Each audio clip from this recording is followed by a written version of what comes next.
जय श्री कृष्णा। राधे राधे जी। आज की कथा में आप सभी भक्तों का हार्दिक स्वागत है। भगवान श्री कृष्ण और श्रीमती राधा रानी की कृपा सदैव आप और आपके समस्त परिवार पर बनी रहे। आज है 26 अक्टूबर 2025 और दिन है रविवार का, और आज आप सुनने वाले हैं कार्तिक मास महात्म्य का 20वां अध्याय। इससे पहले के सभी अध्याय सुनने के लिए आप सभी भक्तों का बहुत बहुत आभार। और अब आप सुनेंगे कार्तिक स्नान की कहानी। एक समय की बात है, एक सास और एक बहू थी। जब कार्तिक मास आया तो गांव के सब लोग कार्तिक नहाने के लिए गंगा जी जाने लगे। तब सासू माँ बोली, मैं कार्तिक नहाने तीर्थ जा रही हूँ। तब बहू बोली, सासू माँ मैं भी चलूँगी। सासू माँ बोली, अभी तुम्हारी उम्र नहीं हुई है, अभी मुझे नहाने दो, तुम आगे नहाना, तुम घर में रहो और मैं ही नहा कर आऊँगी। सासू माँ के ऐसा कहने पर बहू चुप हो गई। लेकिन जब सासू माँ नहाने के लिए तीर्थ चली गई तब बहू ने कुम्हार के यहाँ से 33 मिट्टी के कुंडे लिए, उन्हें छत पर रखे और रोज रात को एक कुंडा भरकर रखती और सुबह उठकर जब नहाती तब कहती, सासू नहावे उंडे बैठे, बहू नहावे कुंडे बैठे, हर हर गंगा मन चंगा तो कठौती में गंगा। गंगा जी की धारा बहू के कुंडे में ही आ जाती थी और बहू नहाकर कुंडे को उल्टा करके रख देती थी। एक दिन जब सासू माँ गंगा जी में नहा रही थी तब सास की नाक की नथ गंगा जी में ही गिर गई। वहीं घर पर बहू नहा रही थी और बोलने लगी कि हे गंगा मैया, आप अपनी धारा कुंडे में ही ले आए। इसके बाद वह बोली, सासू नहावे उंडे बैठे, बहू नहावे कुंडे बैठ के, हर हर गंगा मन चंगा तो कठौती में गंगा। इतना बोलने के बाद गंगा जी की धारा कुंडे में ही आ गई और उसमें उसकी सास की नथ भी आ गई। तब बहू नथ लेकर बोली, ये नथ तो मेरी सासू जी की है। जब कार्तिक मास पूरा हुआ तो सासू माँ गंगा स्नान करके घर लौटी। बहू सासू माँ का सामान लेने गई और जाते समय सासू जी की नथ को पहन लिया। जब सास जी की नज़र बहू पर पड़ी तो सासू माँ ने अपनी नथ को देखा और बोली, ये तो मेरी नथ है, ये तुम्हारे पास कहाँ से आई? तब बहू बोली, सासू जी आप तो नहाने उंडे बैठ के, मैं नहाई कुंडे बैठ के, और उसके बाद मैंने राधा दामोदर जी का नाम लिया, जिससे रोज गंगा मैया की धारा कुंडे में ही आ जाती थी। ये नथ भी उसी धारा में बहकर आ गई और कुंडे में मुझे मिली। सासू जी बोली, बहू मुझे ब्राह्मणों को भोजन कराना है। तब बहू बोली कि आप 4 ब्राह्मणों को भोजन करा लेना, तो मेरे लिए भी 2 ब्राह्मणों को भोजन करा देना, क्योंकि मैं भी तो कार्तिक नहाई हूँ। तब सासू माँ बोली कि तू कहाँ से कार्तिक नहाई, गंगा जी कब गई? तब बहू ने कहा कि सासू माँ आप मेरे साथ छत पर चलो, मैं आपको बताती हूँ। तब सासू माँ छत पर गई और वहाँ पर देखा कि 33 कुंडे उल्टे पड़े हुए हैं, जो कि सोने के हो गए थे। वहीं बहू बोली कि मैं रोज एक कुंडा भर कर रखती थी और रोज तड़के उठकर नहाती थी और कुंडे को उल्टा कर देती थी। इसको देखकर सासू माँ बोली कि तुम्हारा नसीब तो बहुत अच्छा है, इसलिए गंगा जी की धारा कुंडे में ही आ गई और कुंडे भी सोने के हो गए हैं। मैं अपने मन में अहंकार रखकर ऊपर के मन से तीर्थ नहाने गई थी, इसलिए मुझे कुछ नहीं मिला। लेकिन वहीं तुमने श्रद्धा मन से कार्तिक नहाई, जिससे माता कार्तिक राधा दामोदर भगवान की कृपा तुम्हारे ऊपर बनी है। अब दोनों सास बहू ने मिलकर खूब ब्राह्मणों को भोजन कराया और होम कराया। ब्राह्मणों को दक्षिणा दिया, ब्राह्मणी को साड़ी दिया और खुश करके वापस भेजा। हे गंगा मैया, जिस तरह आप बहू के लिए धारा बनकर आई, उसी तरह सबके लिए आना। कहानी सुनने वाले, कहने वाले और हुंकारा भरने वाले सब पर अपनी कृपा करना। प्रेम से बोलिए, जय गंगा मैया की। और अब आप सुनेंगे कार्तिक मास का आज का अध्याय। भगवान कृष्ण ने सत्यभामा से कहा, हे प्रिय, नारद जी के ऐसे वचन सुनकर महाराज पृथु बड़े विस्मित हुए और अंत में उन्होंने नारद जी का पूजन किया, फिर उनको विदा किया। इसलिए माघ मास, कार्तिक का महीना और एकादशी, ये 3 व्रत मुझे अत्यधिक प्रिय हैं। वनस्पतियों में तुलसी, महीनों में कार्तिक और तिथियों में एकादशी और क्षेत्रों में श्री प्रयाग मुझे बहुत प्रिय है। जो प्राणी जितेंद्रिय होकर इनका सेवन करता है, ऐसा प्राणी मुझे यज्ञ करने वाले मनुष्यों से भी अधिक प्रिय लगता है। और जो प्राणी विधि से इनकी सेवा करते हैं, उनके मेरे अनुग्रह से सब पाप दूर हो जाते हैं। भगवान कृष्ण के वचन सुनकर सत्यभामा ने कहा, हे नाथ, आपने यह बात तो बड़ी आश्चर्यजनक कही है कि दूसरे के लिए हुए पुण्य से कलह की मुक्ति हो गई।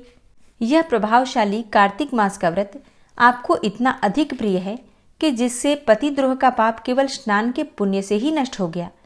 दूसरे मनुष्य द्वारा किया हुआ पुण्य उनके देने से कैसे मिल जाता है, ये आप मुझे बतलाइए।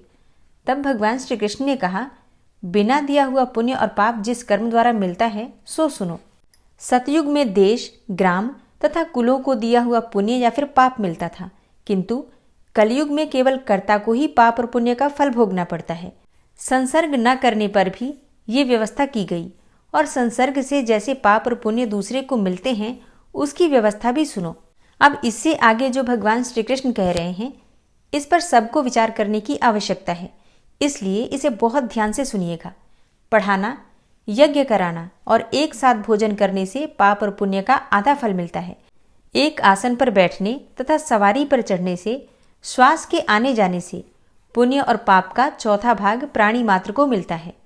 स्पर्श करने, भोजन करने से और दूसरे की स्तुति करने से पुण्य और पाप का छठवां भाग मिलता है। दर्शन करने से, सुनने से तथा ध्यान करने से मनुष्य को पुण्य और पाप का 10वां अंश मिलता है। दूसरे की निंदा, चुगली और धिक्कार करने से उसका 7वां भाग मिलता है। पुण्य करने वाले मनुष्यों की जो कोई भी सेवा करता है वह सेवा का भाग लेता है और अपना पुण्य उसे देता है। नौकर और शिष्य के अतिरिक्त जो मनुष्य दूसरे से सेवा करवाकर उसे पैसे नहीं देता तो वह सेवक उसके पुण्य का भागी हो जाता है। और पंक्ति में बैठे हुए भोजन करने वालों की जो व्यक्ति पत्तल लांघता है वह उसे, जिसकी पत्तल उसने लांघी है, अपने पुण्य का 6वां भाग दे देता है। स्नान और ध्यान आदि करते हुए मनुष्य से जो व्यक्ति बातचीत करता है या उसे स्पर्श करता है वह अपने पुण्य का 6वां भाग दे डालता है। और जो मनुष्य धर्म के काम के लिए दूसरों से धन मांगता है वो पुण्य का भागी होता है, ठीक उसी तरह जिस तरह की दान करने वाला पुण्य का भागी होता है। जो मनुष्य धर्म का उपदेश करता है और पश्चात में श्रोता से याचना करता है वह अपने पुण्य का 6ठा भाग उसे दे देता है। जो मनुष्य दूसरों का धन चुराकर उससे धर्म करता है वह चोरी का फल भोगता है और शीघ्र ही निर्धन हो जाता है। और जिसका धन चुराता है वह पुण्य का भागी होता है। और बिना ऋण उतारे जो मनुष्य मर जाते हैं उनको ऋण देने वाले सज्जन पुण्य के भागी होते हैं। शिक्षा देने वाला, सलाह देने वाला, सामग्री को जुटाने वाला तथा प्रेरणा देने वाला यह पाप और पुण्य के 6ठे भाग को प्राप्त करते हैं। राजा प्रजा के पाप और पुण्य के षष्ठांश का भोगी होता है। गुरु शिष्यों का, पति पत्नी का, पिता पुत्र का और स्त्री पति के लिए पुण्य का 6ठा भाग पाती है। पति को खुश करने वाली आज्ञाकारी स्त्री पति के लिए पुण्य का आधा भाग ले लेती है।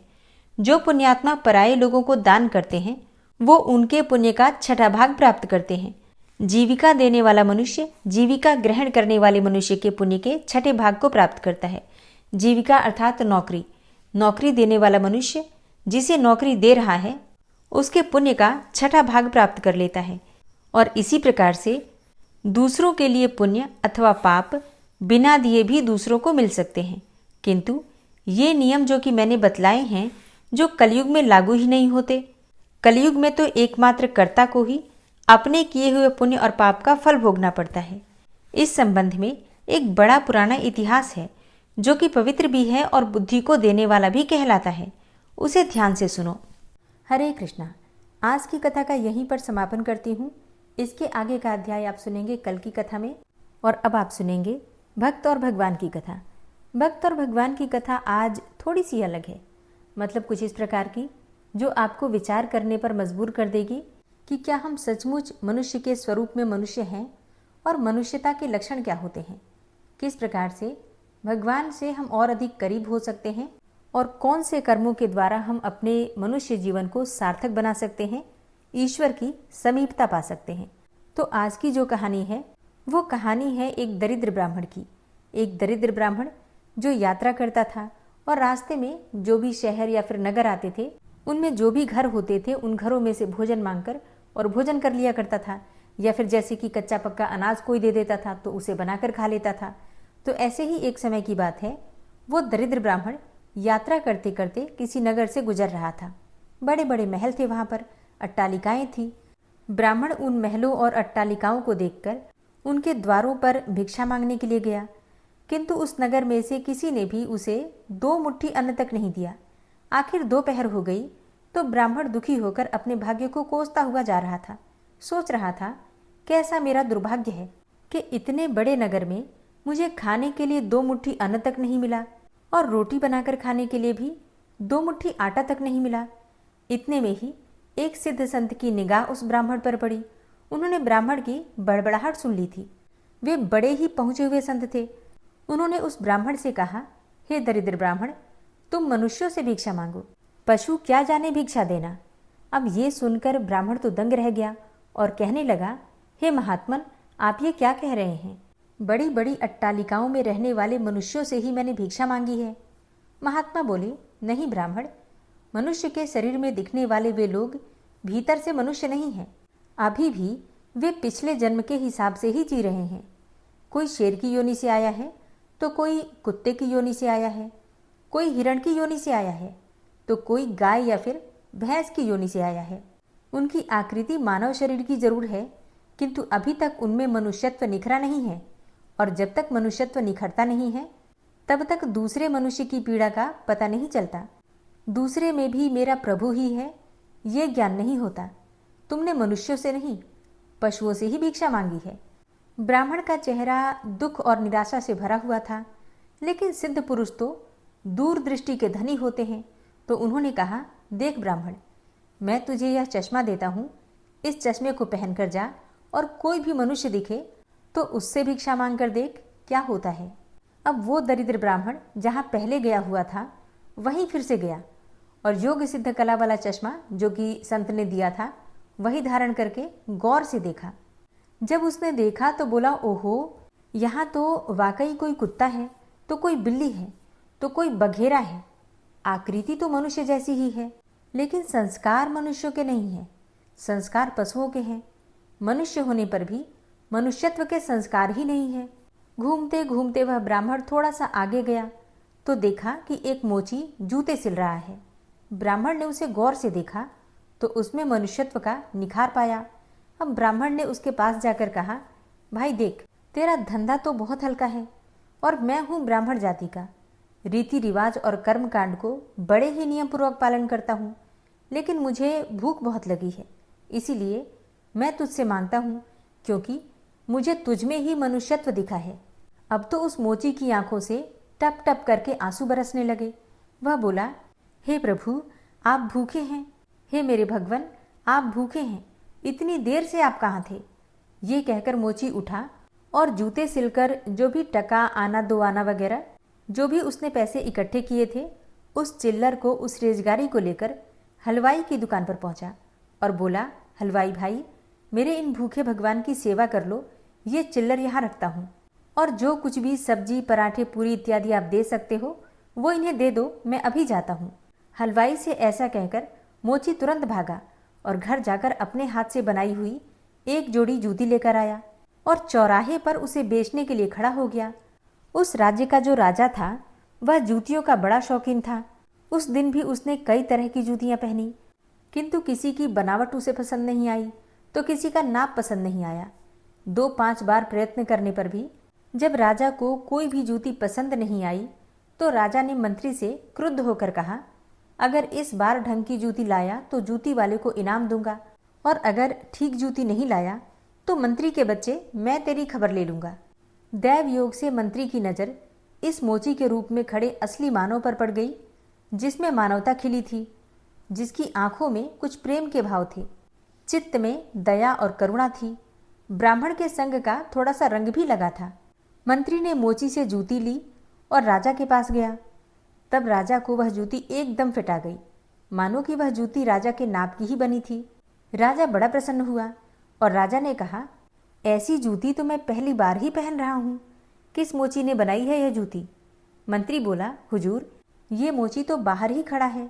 तब मोची को राज दरबार में बुलाया गया। उस मोची को देखकर राजा की भी मानवता थोड़ी खिली। राजा ने कहा, वैसे जूती के तो 5 ही रुपए होते हैं, किंतु ये जूती 5 रुपए वाली नहीं है, बल्कि 500 रुपए वाली है। तो जूती के 500 रुपए और जूती बनाने वाले के 500 रुपए, तो कुल मिलाकर 1000 रुपए इसको दे दो। मोची बोला, राजा जी, तनिक ठहरिए, ये जूती मेरी नहीं है, जिसकी ये जूती है उसे मैं अभी बुला कर लेकर आता हूँ। मोची जाकर विनयपूर्वक उस ब्राह्मण को राजा के पास लेकर आया और राजा से बोला, राजा जी, यह जूती इन्हीं की है।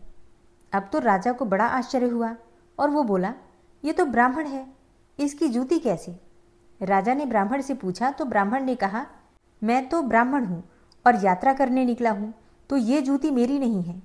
तब राजा ने मोची से पूछा, मोची, जूती तो तुम बेच रहे थे, तो इस ब्राह्मण ने तुमसे जूती कब खरीदी और कब बेची? तब मोची ने कहा, हे राजन, मैंने मन ही मन संकल्प कर लिया था कि जूती की जो भी रकम होगी वो इन ब्राह्मण देवता की होगी, और जब रकम इनकी है तो मैं इन रुपयों को कैसे ले सकता हूँ, इसीलिए मैं इन्हें लेकर यहाँ आया हूँ। ना जाने किसी जन्म में मैंने दान करने का संकल्प किया होगा और फिर मुकर गया होऊंगा, तभी तो यह मोची का चोला मिला है। अब भी यदि मुकर जाऊं तो ना जाने फिर कैसी मेरी दुर्गति हो।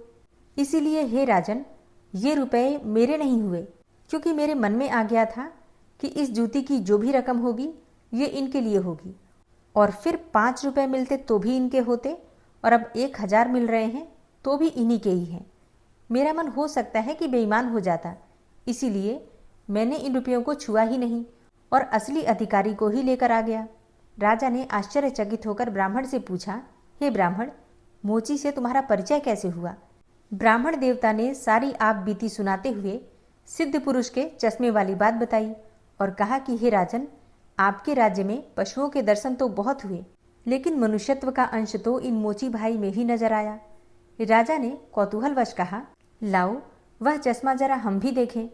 तब राजा ने चश्मा लगाकर देखा तो दरबारियों में उसे भी कोई सियार दिखा तो कोई हिरण, कोई बंदर दिखा तो कोई रीछ।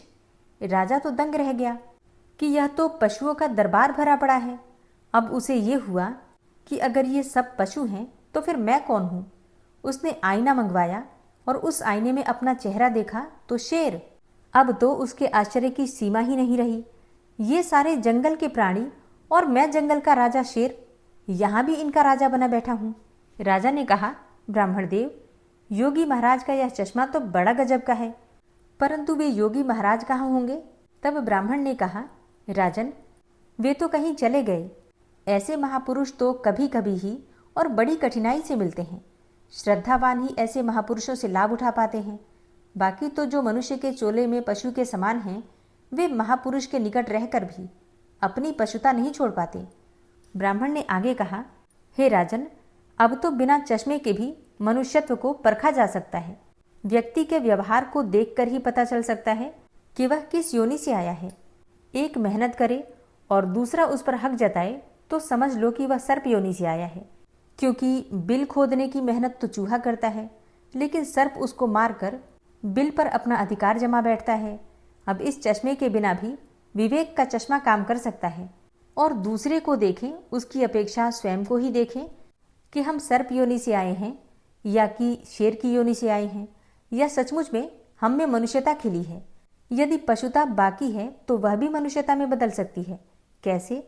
तो गोस्वामी तुलसीदास महाराज जी ने कहा है, बिगड़ी जन्म अनेक की, सुधरे अब और आज। तुलसी होई राम को, राम भजी तजी कुसमाजु। अर्थात कुसंस्कारों को छोड़ दें, बस अपने कुसंस्कार आप निकालेंगे तो ही निकलेंगे। अपने भीतर छिपे हुए पशुत्व को आप निकालेंगे तो ही निकलेगा, और यह भी तभी संभव होगा जब आप अपने समय की कीमत को समझेंगे। मनुष्यत्व आए तो एक एक पल को सार्थक किए बिना आप चुप नहीं बैठेंगे। पशु अपना समय ऐसे ही गंवाता है। पशुत्व के संस्कार पड़े रहेंगे तो आपका समय बिगड़ेगा। अतः पशुत्व के संस्कारों को आप बाहर निकालिए एवं मनुष्यत्व के संस्कारों को उभारिए। फिर सिद्ध पुरुष का चश्मा नहीं वरन अपने विवेक का चश्मा ही कार्य करेगा, और इस विवेक के चश्मे को पाने की युक्ति मिलती है हरि नाम संकीर्तन और सत्संग से। तो हे प्रिय दर्शकों, हे भक्तों, मानवता से जो पूर्ण हो वही मनुष्य कहलाता है, और बिना मानवता के मानव भी पशु तुल्य रह जाता है। तो प्रेम से बोलिए जय श्री राधे। कहानी कैसी लगी कमेंट बॉक्स में ज़रूर बताइए।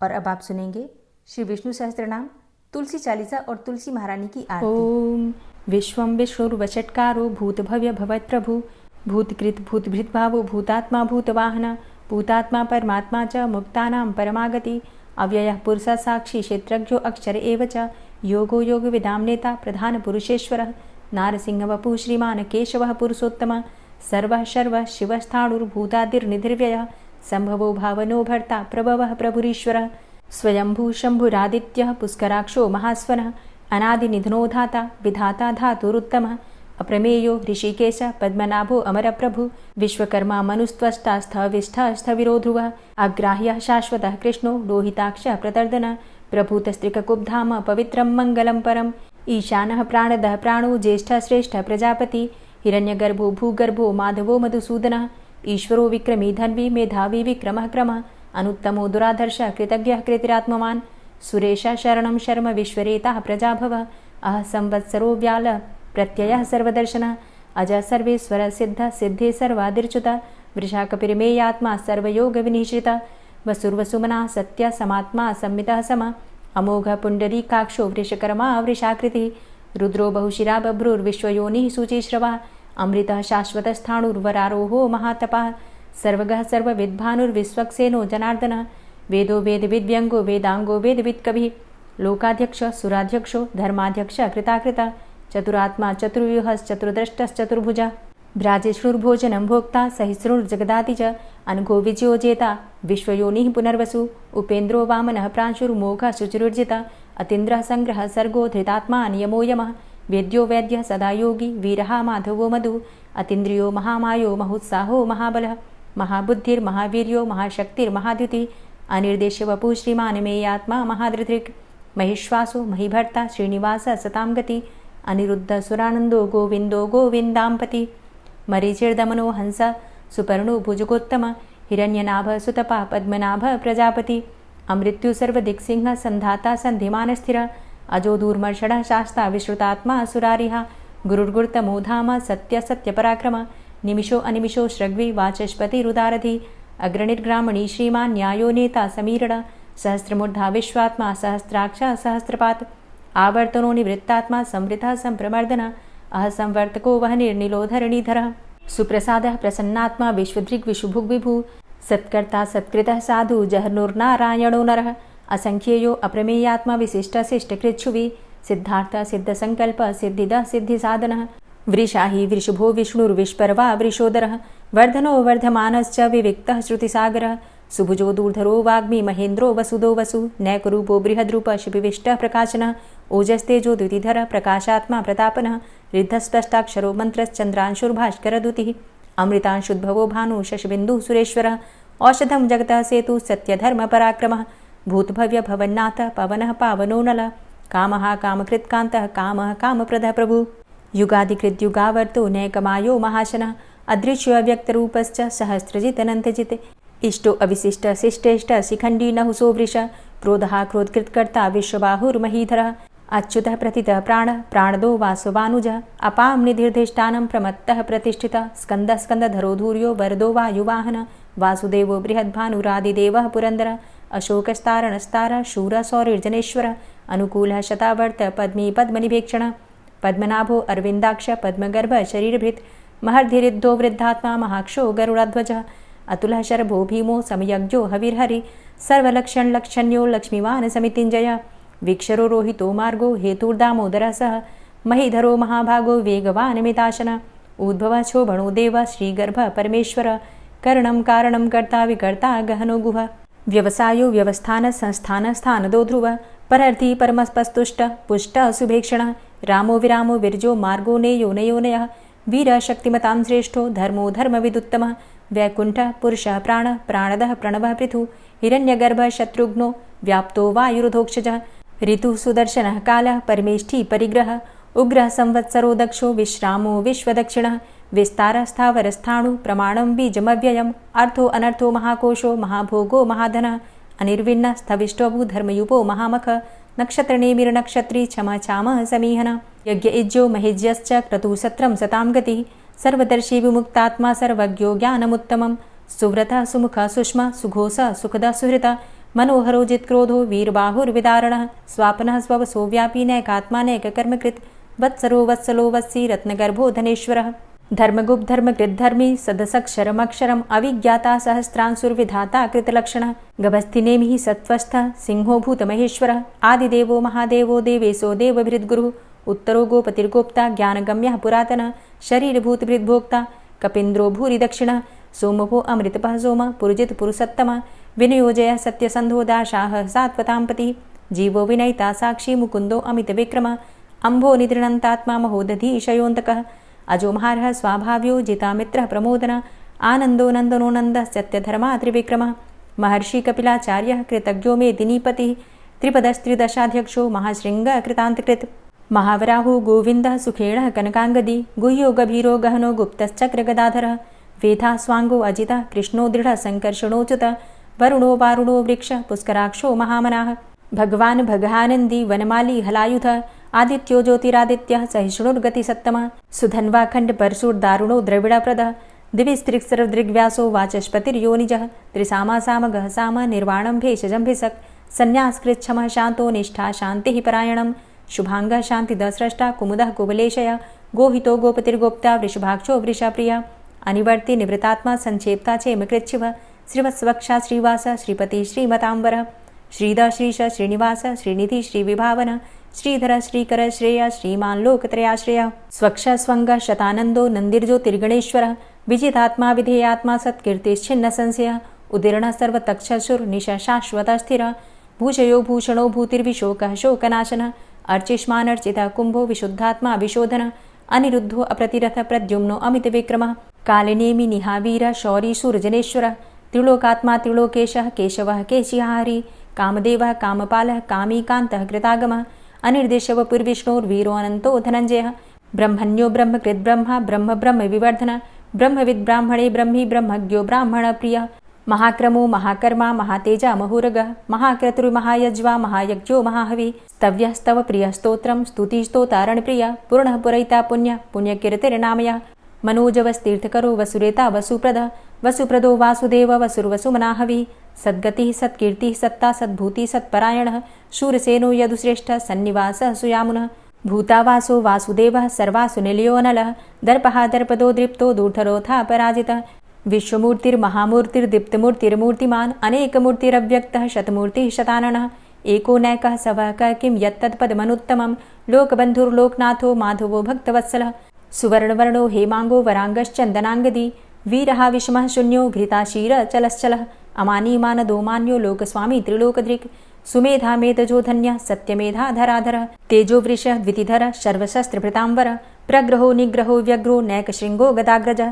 चतुर्मूर्तिश्चतुर्बाहुश्चतुर्व्यूहश्चतुर्गति चतुरात्मा चतुर्भावश्चतुर्वेदविदेकपात् समावर्तो अनिवृतात्मा दुर्जयो दुरतिक्रम दुर्लभो दुर्गमो दुर्गो दुरावासो दुरारिहा शुभाङ्गो लोकसारङ्गः शुतन्तुस्तन्तुवर्धन इन्द्रकर्मा महाकर्मा कृतकर्मा कृतागमः उद्भवः सुन्दरः सुन्दो रत्ननाभः सुलोचनः अर्को वाजसनः शृङ्गी जयन्तः सर्वविजयी सुवर्णबिन्दुरक्षोभ्य सर्वभागीश्वरेश्वरः महाह्रदो महागर्तो महाभूतो महानिधि कुमुदः कुन्दरः कुन्दः पर्जन्यः पावनो नीलः अमृताशो अमृतवपुः सर्वज्ञः सर्वतोमुखः सुलभः सुव्रतः सिद्धः शत्रुजित् शत्रुतापनः न्यग्रोधो दुम्बरो अस्वस्थश्चाणुरान्ध्रनिषूदनः सहस्रार्चिः सप्तजिह्वः सप्तैधा सप्तवाहनः अमूर्तिरणघो अचिन्त्यो भयकृद्भयनाशनः अणुर्बृहत् कृशस्थूलो गुणभृन्निर्गुणो महान् अधृतः स्वधृतः स्वास्य प्राग्वंशो वंशवर्धनः भारभृतिकथितो योगी योगी स सर्वकामद आश्रमश्रमण क्षाम सुपर्णो वायुवाहन धनुर्धरोर्धनुर्वेदो दण्डोदमयितादम अपराजितः सर्वसहो नियन्ता नियमो यमः सत्त्ववान् सात्विकः सत्य सत्यधर्मपरायण अभिप्रायः प्रियार्होर्ह प्रियकृत्प्रीतिवर्धनः विहाय सगतिर्ज्योति सुरुचिर्हुद्भुग्विभु रविर्विलोचनः सूर्य सविता रविलोचनः अनन्तो हुद्भुग्भोक्ता सुखदो नैकजोग्रज अनिर्विण्ण सदामर्षि लोकाधिष्ठानमद्भुतः सनात सनातन्तमः कपिलः कपिरप्यय स्वस्तिदा स्वस्तिकृत् स्वस्ति स्वस्तिभुक् स्वस्ति दक्षिण रौद्रः कुण्डली चक्रे विक्रमयुर्जितशासन शब्दातिग शब्दशः शिशिरः शर्वरीकर अक्रूरः पेशलो दक्षो दक्षिणः क्षमिणाम्बर विद्वतमो वितभय पुण्यश्रवणकीर्तन उत्तारणो दुष्कृतिः पुण्यो दुःस्वप्ननाशन वीरः रक्षण सन्तो जीवनः पर्यवस्थितः अनन्तरूपो अनन्तसृर्जितमन्युर्भयापः चतुरष्ट्रो गभीरात्मा विदिशो व्यादिशो दिश अनादिर्भूर्भुवो लक्ष्मीः सुवीरो रुचिराङ्गद जननो जन्मादिर्भीमो भीमपराक्रम आधारनीलयोधाता पुष्पहासः प्रजागर ऊर्ध्वगः सत्पथाचार प्राणदः प्रणमपण प्रमाणं प्राणनीलयः प्राणभृत् प्राणजीवन तत्त्वं तत्त्वविदेकात्मा जन्म मृत्यु जरातिग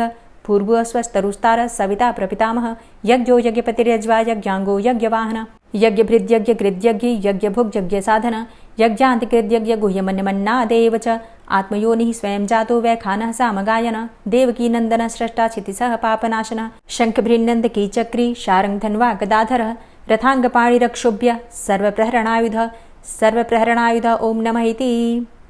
और अब आप सुनेंगे श्री तुलसी चालीसा। श्री तुलसी महारानी करु विनय सिरनाय, जो मम हो संकट विकट दीजे मात नशाय। नमो नमो तुलसी महारानी, महिमा अमित न जाए बखानी। दियो विष्णु तुमको सन्माना, जग में छायो सुयस महाना। विष्णु प्रिया जय जयति भवानी, तिहु लोक की हो सुख खानी। भगवत पूजा करे जो कोई, बिना तुम्हारे सफल न होई। जिन घर तव नहीं होय निवासा, उस घर कर ही विष्णु नहीं बासा। करे सदा जो तव नित सुमिरन, तेहि के काज होय सब पूरन।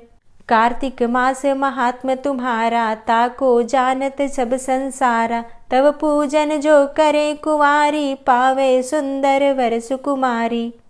करे जो पूजा नित प्रति नारी, सुख संपत्ति से होय सुखारी। वृद्धा नारी करे जो पूजन, मिले भक्ति होवे पुलकित मन। श्रद्धा से पूजे जो कोई, भवनिधि से तर जावे सोई। कथा भागवत यज्ञ करावे, तुम बिन नहीं सफलता पावे। छायो तब प्रताप जग भारी, ध्यावत तुम्हीं सकल चित धारी। तुम्ही मात यंत्रन तंत्रन में, सकल काज सिद्धि होवे क्षण में। औषधि रूप आप हो माता, सब जग में तव यश विख्याता। देव ऋषि मुनि और तपधारी, करत सदा तव जय जयकारी। वेद पुराणन तव यश गाया, महिमा अगम पार नहीं पाया। नमो नमो जय जय सुख कारणी, नमो नमो जय दुख निवारणी। नमो नमो सुख संपत्ति देनी, नमो नमो अघ काटन चेनी। नमो नमो भक्तन दुख हरणी, नमो नमो दुष्टन मद छेनी। नमो नमो भव पार उतारणी, नमो नमो परलोक सुधारणी। नमो नमो निज भक्त उबारणी, नमो नमो जन काज सवारणी। नमो नमो जय कुमति नशावनी, नमो नमो सब सुख उपजावनी। जयति जयति जय तुलसी माई, ध्याऊं तुमको शीश नवाई। निज जन जानि मोहि अपनाओ, बिगड़े कारज आप बनाओ। करूं विनय मैं मात तुम्हारी, पूर्ण आशा करहु हमारी। शरण चरण कर जोरी मनाऊं, निश दिन तेरे ही गुण गाऊं। करहु मात अब मोह पर दाया, निर्मल होए सकल मम काया। मांगू मातु यही बर दीजे, सकल मनोरथ पूर्ण कीजे। जानू नहीं कछु नेम आचारा, क्षमहु मातु अपराध हमारा। 12 मास करे जो पूजा, तासम जग में और नहीं दूजा। प्रथम ही गंगा जल मंगवावे, फिर सुंदर स्नान करावे। चंदन अक्षत पुष्प चढ़ावे, धूप दीप नैवेद्य लगावे। करे आचमन गंगा जल से, ध्यान करे हृदय निर्मल से। पाठ करे फिर चालीसा की, स्तुति करे मात तुलसा की। यह विधि पूजा करे हमेशा, ताके तन नहीं रहे कलेशा। करे मास कार्तिक का साधन, सोवे नित पवित्र हुई जाहि। है यह कथा महासुखदाई, पढ़े सुने सो भव तर जाई। यह श्री तुलसी चालीसा, पाठ करे जो कोय। गोविंद सो फल पावही, जो मन इच्छा होय। तुलसी चालीसा संपूर्ण। और अब आप सुनेंगे तुलसी महारानी की आरती।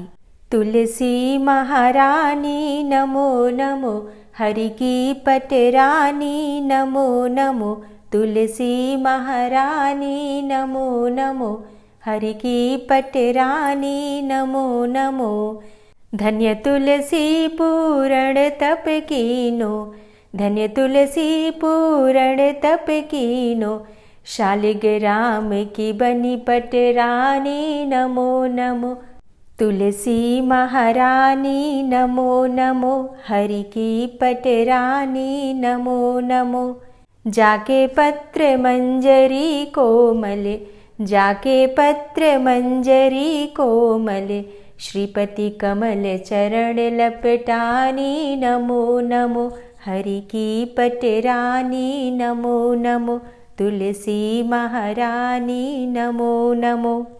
धूप दीप नैवेद्य आरती, धूप दीप नैवेद्य आरती, पुष्पन की वर्षा बरसानी, नमो नमो हरि की पटरानी, नमो नमो तुलसा महारानी, नमो नमो।